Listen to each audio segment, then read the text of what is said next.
Good afternoon, everyone. Bank of England eyeing negative interest rates. First time in 326 years that they've even changed standard operations.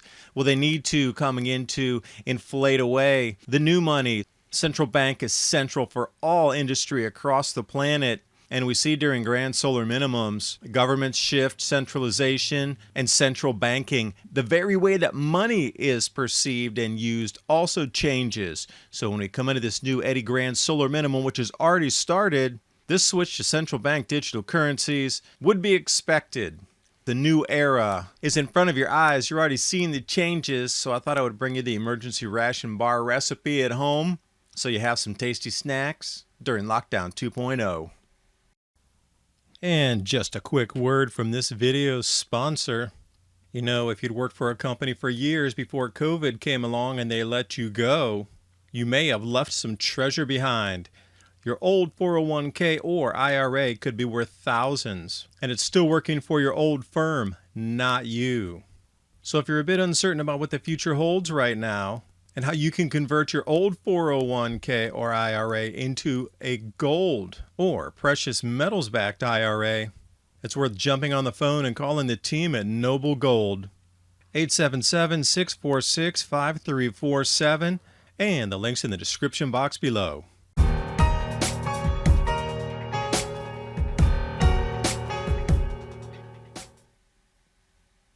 Now, you know something strange is in the air because a few months back, Scotiabank ceased its gold selling division after 300 plus years.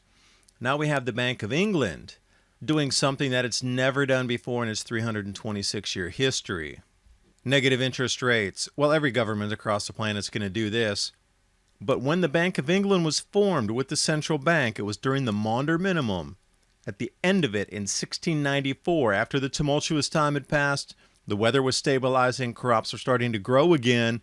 Suddenly, central banking gets a foothold in a new monetary system for the last 400 years. It's about to change again. We're into a new grand solar minimum.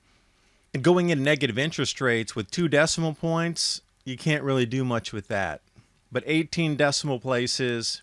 This is kid in a candy store talk for central bankers that want to force you to use the money, increase the velocity of money, and make you spend it by the end of the month to try to create a false economy based on forced spending.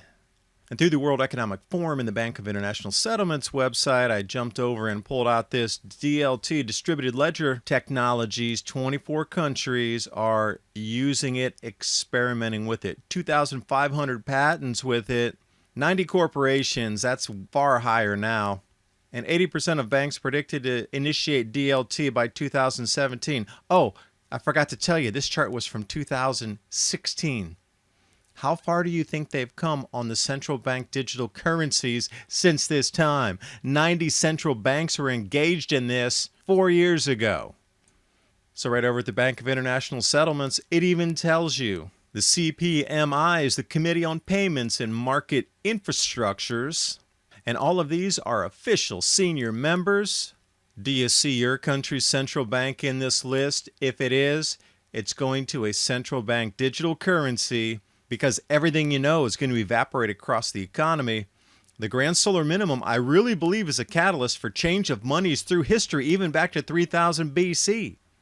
This encompasses almost every single nook and cranny that monetary policy can slide under a crack across the entire planet. And bringing you up to a more modern chart here, this is from 2019 in August. The interconnection of digital currencies, the central bank digital currencies, tokens like cryptocurrency, which you can buy out on the open market, and then they break it down into how widely accessible it is. You know where you and I fall in that? Right there, central bank digital tokens for the quote-unquote general purpose. You're going to be issued this as universal basic income, but you're going to have to go through some hoops to get it, COVID passport, etc., if you're going to want to access that money. Now, dropping you back into the Maunder Minimum here, even the conservative Wikipedia puts it at 1645 to 1715. Now, remember, at the end of it, it was coming out, conditions were stabilizing, jet streams, growing seasons were becoming more predictable. In 1694, suddenly central bank gets a foothold. You see how convenient that was. Central bank establishes itself, crops start growing again, new business, new loans, new monetary needs come out as more people had better qualities of life. Convenient that it happened right at the end of that. So I pulled out this report here based on Chinese observations of sunspots, ancient observations linking changes in the sun's brightness and Earth's climate. Now, the higher carbon-14, the amounts of it, the lower the solar activity is. That's why it says minimum of solar activity. The black line, the higher it is on there, 10, 15. The lower the temperatures on the planet got, the more tumultuous growing conditions were, and the more society was thrown out of kilter. We got the Dalton minimum on the far right, 1810 to 1830. Got the Maunder minimum right there in 1650, the largest spike of all. Got the Sporer minimum, where the S and the W is the Wolf minimum. If we go back to 1050, that's the Oort minimum. And if you peruse through European history, you're going to start to see that these match up nicely. Even the 1050, it was all about establishing new taxes, debasement of the monetary policies right around 1030 or so, Byzantine Empire. But what really matched up with new monetary policies and age changes in these solar minima that affected the amount of food that people had to eat, France was the most powerful nation across Europe, hands down. And what did they begin magically out of nothing? Centralization of government. Right as soon as they were exiting the Wolf minimum. Convenient timing. Maunder minimum, the most intense that we know so far. Exiting out of that, central banks begin. You just have to wonder if people know these cycles, because as we look at central banks, they're involved in every single aspect and facet of business in your lives. So if there's going to be a change of an age again, a change of an era into a new grand solar minimum, they're going to need to morph, shift, and change the way that they use money, utilize money, and allow you to have access to money, businesses with money, sovereign, where it's country to country, settling monetary valuation of something. Because this change we're going into is going to be so massive. There's so many people on the planet. And what I mean about the change of something brand new that popped out, central banks out of Sweden, the very first one, 1668, and then that morphed into, in 1685, playing cards denominated and signed by the government used as cash instead of using coins. And we started to see the paper money, and then it's all gone digital, and now we're going into central bank digital currencies.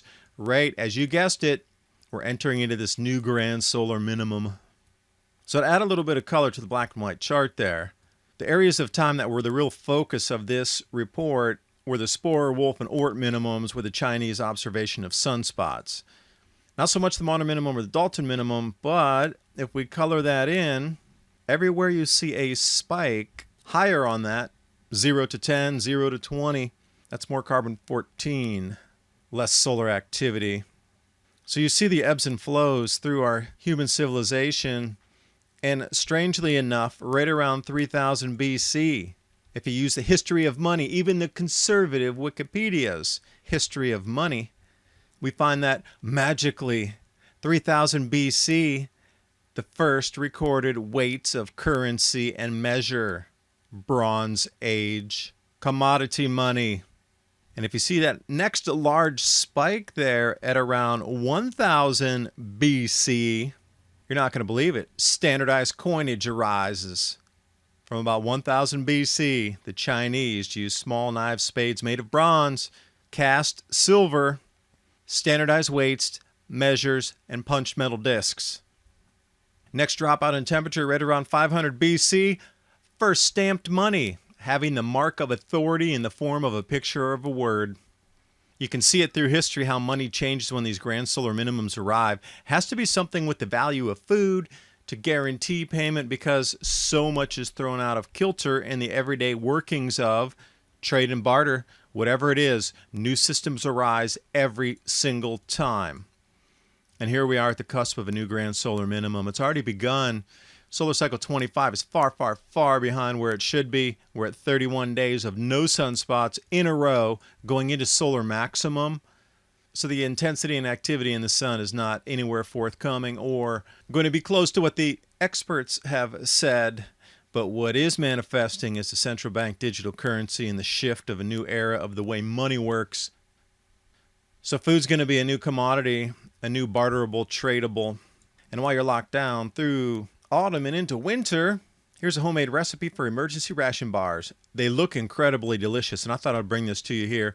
The dry ingredients, the wet bowl ingredients, I left a link in the description box below because all you need is oats, chia seeds, flour, some honey, coconut oil, and you're on your way. And while I was in the Urban Survival site, I found these two amazing articles here, 25 survival foods you forgot to buy and 27 foods that last for decades. Please read both of those. You're going to get a huge new shopping list if you do. Because food's going to be one of the most important things moving forward. Yeah, change of money, but if you can't eat, you're going to trade any amount of money for food. How about having emergency food supplies, either 1 week or 4 week to start with? My Patriot Supply and Adapt 2030. It's a great way to support the channel, and the links in the description box below. Give yourself something of value during these changes. I do appreciate you watching, and I'll see you next time. Hope you got something out of the video.